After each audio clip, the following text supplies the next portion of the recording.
ओम शिवाय, जय माता दी। पुनः स्वागत है आप सभी का बहुत प्यारे से मीन राशि के जातक।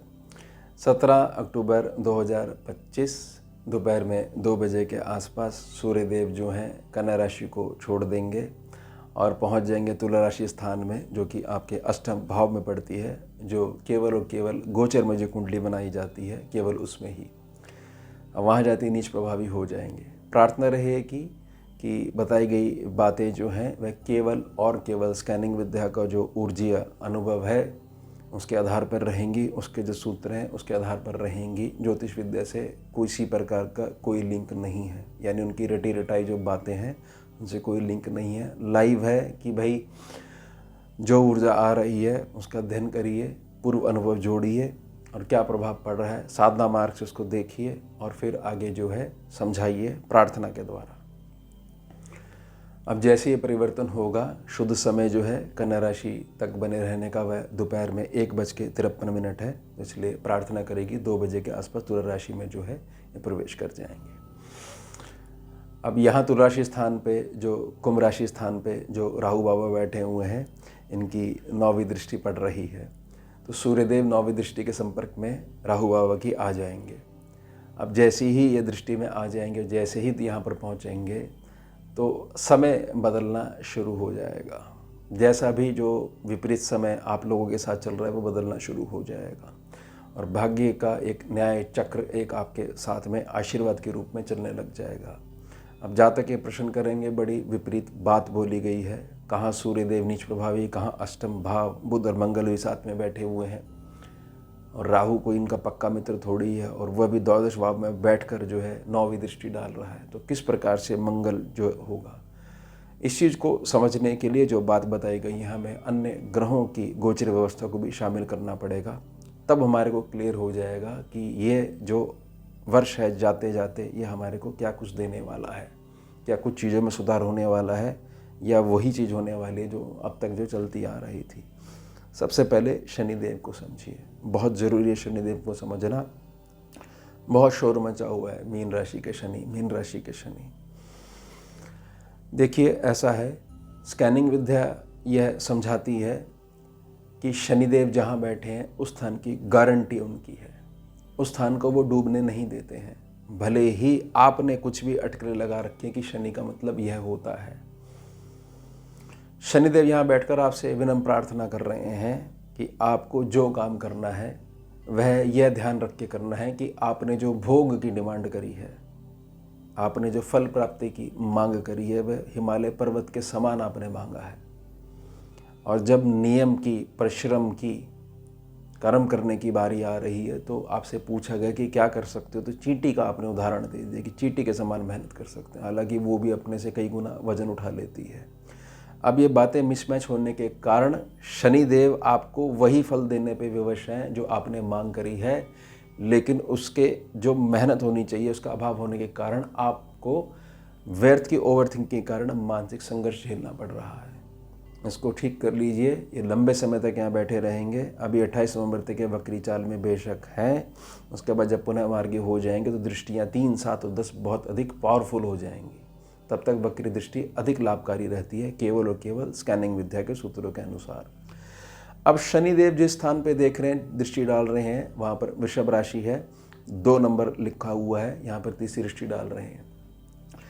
प्रार्थना रहेगी जितना अधिक आपका समाज में संपर्क रहेगा आपके अच्छे व्यवहार के कारण, जितना कम सोचोगे, नियमों के आधार पर दूसरे व्यक्तियों के जीवन में कम घुसोगे कि चर्चा हो रही है, व्यक्ति उठ के चला गया, 3 दिन तक आपके साथ ही बैठा हुआ आपकी बातचीत में, उतनी जल्दी जो है शनिदेव की तीसरी दृष्टि जो आपको कष्ट दे रही है, अगर कष्ट दे रही है, बहुत सारे जातकों को कष्ट दे रही है, वह आपके लिए सौम्य होना शुरू हो जाएगी। वो शनिदेव जो लेसन सिखाना चाह रहे हैं आपको धीरे धीरे समझ में आने लग गया।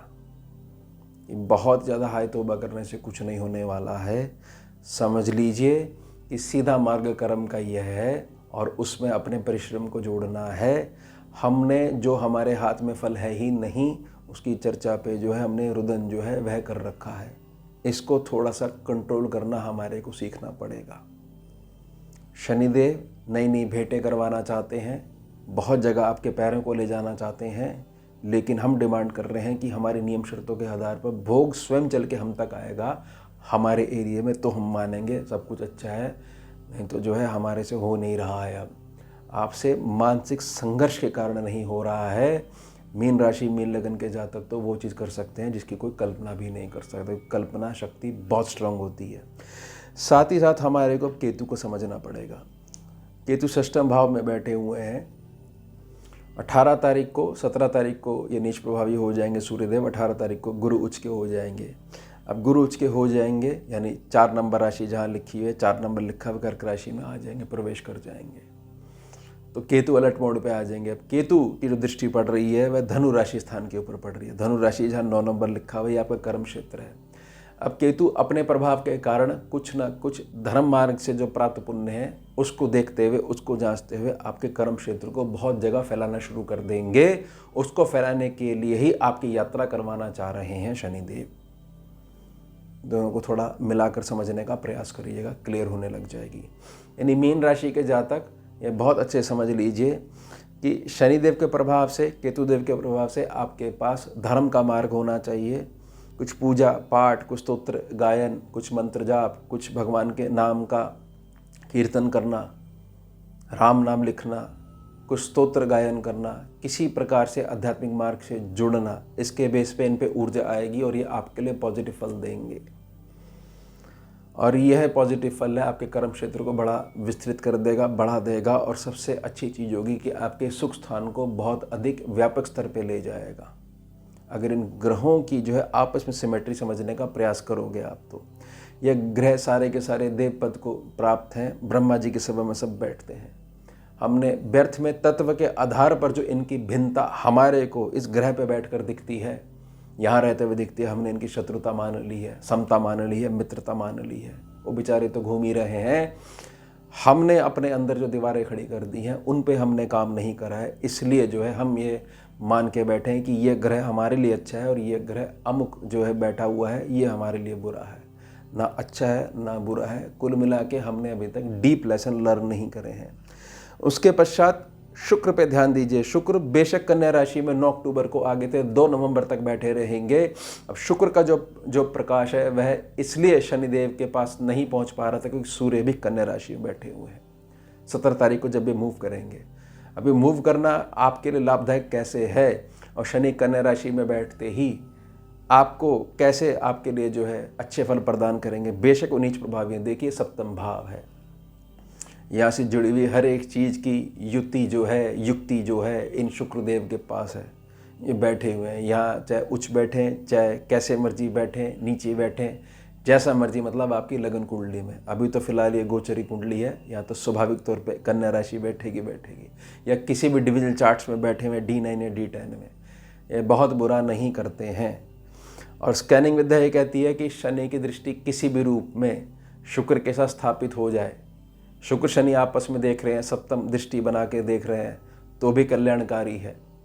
और शनिदेव की दृष्टि जो है किसी भी प्रकार से तीसरी दृष्टि के संपर्क में आ जाए शुक्र, या 10वीं दृष्टि के संपर्क में आ जाए, तो भी कल्याणकारी। कल्याणकारी क्या कि जातक किसी भी रूप में दरिद्रता को नहीं भोग सकता, ध्यान बना के रखिएगा।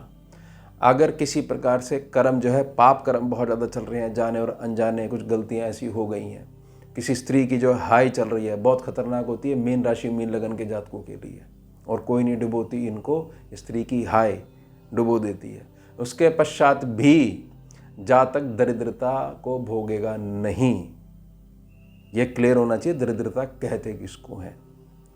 अभी सिस्टम क्या हो रहा है, प्रभाव किस प्रकार का हो रहा है, हमारे पास जो साधन है वह साधन की वैल्यू हमारे को नहीं हो रही है। हमारे को विचार ये हो रहा है कि हमारे पास किस चीज़ का अभाव है, इसलिए जो है हम जो है भोग रहे हैं कष्ट। अब शनि शुक्र की दृष्टि जो है 17 तारीख को 2 बजे के पश्चात पुनः मिल जाएगी। इतने अधिक तेजोमय प्रकाश के द्वारा शुक्रदेव की जो चमक है वह नज़र ही नहीं आ रही थी शनिदेव को, पुनः जो है संपर्क स्थापित हो जाएंगे। तो सूर्यदेव का आगे मूव करना आपकी धन की वृद्धि करेगा। हाँ, यह हम स्वीकार करते हैं कि अक्टूबर महीना शुरू होते ही अचानक से खर्चे उठकर आने लग गए, अचानक से जोड़ा हुआ धन जो है वह जो है हमारा जो है टूटने लग गया, जाने लग गया, लेकिन पुनः उसमें शांति आ जाएगी। और उसके पश्चात ये जो वर्ष है आपका, ये बहुत अच्छे से आपका व्यतीत होने वाला है। अगर बताई गई जो मूल ग्रह की जो बातें हैं अगर वह स्वीकार कर लेते हो तो ही। अब सूर्यदेव पे थोड़ा सा चर्चा कर लेते हैं कि आखिरकार सूर्य अष्टम भाव में पहुंच गए हैं। देखिए अष्टम भाव में पहुंच गए हैं, 24 तारीख तक मंगल यहाँ बैठे हुए हैं, उसके बाद मंगल आगे मूव कर जाएंगे, जहाँ 8 नंबर लिखा है ये आपका भाग्य स्थान है, वृश्चिक राशि में पहुंच जाएंगे। 27 तारीख को अष्टम भाव छोड़ देंगे मंगल बाबा, वो भी वहाँ पहुँच जाएंगे। उनका वहाँ पहुँचना और अधिक कल्याणकारी आपके लिए हो जाएगा। आपकी निजी प्रकृति में बहुत अधिक अनुशासन जो है वह जुड़ जाएगा। यह जो है नवंबर की शुरुआत में। अब सूर्यदेव अष्टम भाव में बैठे हुए नीच प्रभावी होकर बैठे हैं, पावर आदि है, लेकिन फिर भी चमक जा रही है आपके धन स्थान के ऊपर, जहाँ पर इनका उच्च राशि स्थान जो है मेष राशि 1 नंबर जहाँ लिखा हुआ है। और राहु की द्वादश होकर बैठे में 9वीं दृष्टि पड़ रही है। अब 9वीं दृष्टि कल्याणकारी किस बेस पे है? देखिए सबसे पहले समझ लीजिए आपके जो स्वामी हैं वह अतिचारी चाल में बने हुए हैं। पूरे 8 वर्षों तक 2033 तक वह बहुत तेज़ी से आगे मूव करेंगे, वक्री होंगे, फिर आगे मूव करने के बजाय पीछे आ जाया करेंगे क्योंकि उल्टे होकर बैठे होंगे। यह मूव करने का मतलब ये होता है कि इनका जो मिरर प्लैनेट है, मिरर प्लैनेट क्या कि सामने बृहस्पति है, पीछे शनि खड़े होंगे, सामने शनि है, पीछे बृहस्पति खड़े होंगे। तो मिरर प्लैनेट शनि को आदेश आ गया कि हर क्षेत्र में न्याय करो, किसी को भी मत छोड़ो। तो आप ये जो प्रकृति में जो ये देख रहे हो ना, जो उठा पटक जो लगी पड़ी है, जल ही जल, बारिश ही बारिश, एकदम अचानक भयंकर गर्मी, एकदम से ठंड पड़ रही है, मौसम की जो उलटफेर हो रही है, हो तो शनि के द्वारा रही है, लेकिन करवा कौन रहा है? बृहस्पति करवा रहा है। ये केवल स्कैनिंग विद्या का अनुभव आपसे शेयर में कर रहा हूँ। अब शनि की वक्री दृष्टि है। वक्री दृष्टि कैसे? क्योंकि शनिदेव जो है वक्री होकर बैठे हुए हैं। तो दृष्टि कहाँ पड़ रही है? कुंभ राशि स्थान पे। वक्री दृष्टि क्या करती है? उस स्थान को निखारती है। तो कौन निखर रहा है? राहु निखर रहा है। राहु के ऊपर प्रेशर किसका? शनि का। शनि के ऊपर प्रेशर किसका? बृहस्पति का, जो कि 18 तारीख के बाद प्रेशर और भी बढ़ जाएगा। जब तक ये 28 नवंबर तक वक्री चाल से पुनः मार्गी नहीं होते तब तक। राहु की वक्री दृष्टि कहाँ पड़ रही है? राहु की वक्री दृष्टि जो है आपका जो मकर राशि स्थान है वहाँ पर पड़ रही है, सर्वलाभ सेक्शन पे पड़ रही है। तो कहीं ना कहीं आपके सर्वलाभ सेक्शन को निखारा जा रहा है। अगर आपके संपर्क बहुत अधिक बेहतर नहीं है तो आपको कष्ट आएगा। जो गोचर में जो कैलकुलेशन निकल के आती है केवल उसके अनुसार ही। अब जो राहु की जो वक्री दृष्टि होती है वह इस प्रकार से अब खत्म होती जा रही है, जिस प्रकार से चंद्र बिंदु जो है वह खत्म होके केवल जो है चंद्रमा हटकर एक बिंदु आ गई है। उसी प्रकार से बहुत सारे विद्वानों के चर्चाओं में ये दृष्टि जो है गायब होने लग गई है। स्कैनिंग विद्या दृष्टि का बहुत अधिक सम्मान करती है। अब राहु की जब दृष्टि जो है पीछे कल्याण कर रही है और शनि की दृष्टि जो है इनके ऊपर पड़ रही है 28 नवंबर तक, तो सूर्यदेव को ये लिफ्ट करेंगे, बड़ी तेज़ी से लिफ्ट करेंगे, बड़ी तेज़ी से न्याय करेंगे। क्योंकि पिछले जन्मों की जितनी फाइल रिकॉर्ड्स होती हैं इन्हीं 2 ग्रहों के पास जो है बहुत अधिक होती है, राहु और केतु के पास। इसलिए कुछ भी मूव होता है तो ये चीज़ समझ लीजिए, राहु केतु के संदर्भ में कुछ भी मूव होता है, कोई भी इनकी दृष्टि में आता है तो उससे संबंधित न्याय होता है। ध्यान बना के रखिएगा। पूर्व की वीडियो से अगर आप जुड़े हुए हो, मैंने पितृ पूर्वजों के लिए बहुत अधिक प्रार्थना करी है, बहुत अधिक जो है इस पे जोर दिया है कि आपकी जो बैक जो है वो बहुत मजबूत तब हो पाएगी जब पितृ पूर्वज को आप समझ के उनको ऊंचे लोगों में भेजने में जो है अपना परिश्रम लगाओगे। तो वह समय आ चुका है कि अब पितरों पूर्वजों का आशीर्वाद, ये केवल स्कैनिंग विद्या के सूत्र हैं, वो ज्योतिष वाली गणना बिल्कुल मत लगाइएगा, कुछ नहीं होने वाला उससे। वो ऊर्जा पे काम करती है स्कैनिंग विद्या। उसके लिए सूक्ष्म जगत में आने जाने की जो है आपके पास गुरु का आशीष होना चाहिए, तो ही समझ में आएगी, अदरवाइज समझ में नहीं आएगी। हमारे को तो केवल फल के लिए प्रार्थना कर रहा हूँ मैं, तो बड़ी तेज़ी से भाग्य चेंज होने लग जाएगा। अब एक छोटे सा डिस्क्लेमर, छोटी सी प्रार्थना कि इसके पश्चात भी लाखों करोड़ों मीन राशि के और मीन लगन के जातक होंगे, क्या सब पे समान रूप से जो है फल काम करने लग जाएगा? इसमें तो 6 महीने का बच्चा भी होगा, युवक भी होगा और कोई वृद्ध भी होगा। कोई ऐसा भी होगा जो इस विषय को जानता ही नहीं होगा, लेकिन किसी न किसी ग्रह दशा में तो वो भी जो है उसने जन्म लिया होगा। देखिए, अगर मीन राशि का जातक है, मीन लगन का जातक अगर जल की प्रकृति को अपना चुका है और जैसा सामने पात्र है, जैसे जल डाल दो उसके आकार को ले लेता है, तो कोई कष्ट नहीं आने वाला, बल्कि बहुत अधिक बढ़ोतरी होने वाली है। और कहीं जातक जो है अपनी सोच के कारण इतना अधिक परेशान है, इतना अधिक सोचता रहता है कि उसका जो है ये मान भंग नहीं हो रहा है कि मैं अमुक बिरादरी का हूँ, मैं ऊंची बिरादरी का हूँ, सम्मुख व्यक्ति नीची बिरादरी का है, मेरे अंदर ये शिष्टाचार है, अगले व्यक्ति को खड़े होने की भी अकल नहीं है, उसका क्या शिष्टाचार है। ये 4 दिन का छोटा सा बच्चा आज हमारे को समझा रहा है, हमारे को निर्देश दे रहा है, इसकी इतनी हिम्मत हो गई। ये जो व्यर्थ की बातें हैं ये ना शनिदेव को अच्छी लगती हैं ना राहु को अच्छी लगती हैं। अब जिस प्रकार का प्रभाव चल रहा है, ये दोनों ग्रह बहुत अधिक आशीर्वाद देना चाह रहे हैं। हमने यह तो मान लिया कि शिव शक्ति का निवास हमारे हृदय में है, लेकिन यह भूल गए कि वो कण कण में बैठे हुए हैं। जिस व्यक्ति को हम जो है अपनी विपरीत दृष्टि में लेकर आ गए हैं और स्वयं को जो है सम्मान दिलवा रहे हैं, स्वयं के द्वारा ही हम भूल गए कि वहाँ भी शिव शक्ति बैठे हुए हैं। उनका सम्मान नहीं कर रहे हैं तो शिव शक्ति का भी एक प्रकार से हम सम्मान नहीं कर रहे हैं। और बहुत सारी क्षेत्रों में हमने अपने आप को सीमित कर लिया और हमारे पास एक रटी रटाई बात जो है वो सम्मुख खड़ी हुई है कि कुछ नहीं हो सकता, कुछ नहीं होने वाला। ये मंत्र जाप जो करते जा रहे हो, इसका देवता जो है पुष्ट होता जा रहा है, वो लगातार आशीर्वाद देता जा रहा है, तथास्तु तथास्तु तथास्तु। काम करने की आवश्यकता है, बंधन तोड़ने की आवश्यकता है, मानसिक बंधन। सोचना है तो केवल पॉजिटिव सोचना है, कुछ नहीं हो रहा है तो नहीं हो रहा है तो कोई बात नहीं, हो जाएगा, ये बात रखनी है। सारे दिन एक जैसे नहीं होते। केवल और केवल जो है हमारे को यह देखना है कि केवल हमने जो परिश्रम करा है उसको करने में कोई हमने चूक नहीं करी है, उसमें कोई ढिलाई नहीं करी है। फल हमारे हाथ में कभी भी नहीं था, ना है और ना आगे कभी रहेगा।